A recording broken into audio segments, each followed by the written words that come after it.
নমস্কাৰ বন্ধুসকল, আজি আমি এই ভিডিঅ'টিৰ জৰিয়তে BSc ফাৰ্ষ্ট চেমৰ বটানী rc-1016ৰ পেপাৰখন দেখুৱাম। পেপাৰখন হ'ল অনাৰ্ছৰ জেনেৰেটিক আৰু ৰেগুলাৰ ছাবজেক্ট 2022ৰ পেপাৰ।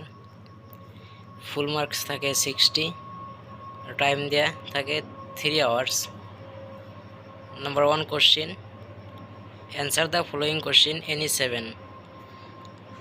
12টা কোশ্চিন দিয়া থাকে, ইয়াৰ ভিতৰত 7টা উত্তৰ কৰিব লাগে।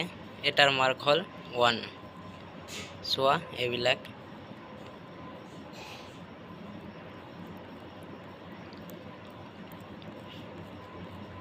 আৰু 2 নম্বৰত 8টা কোশ্চিন দিয়া থাকে, ইয়াৰ ভিতৰত 4টা উত্তৰ কৰিব লাগে।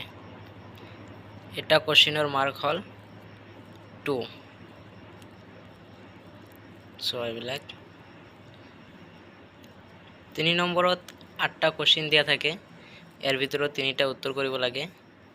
এটাৰ মাৰ্ক হ'ল 5। চোৱা। 4 নম্বৰত 8টা কোশ্চিন দিয়া থাকে, ইয়াৰ ভিতৰত 3টা উত্তৰ কৰিব লাগে। এটাৰ মাৰ্ক হ'ল 10। এই প্ৰশ্ন কাকতখন যদি PDF আকাৰত পাব বিচাৰা তেনেহ'লে ডেছক্ৰিপশ্যনত লিংক দিয়া থাকিব, তাৰ পৰা ডাউনলোড কৰি ল'ব পাৰিব।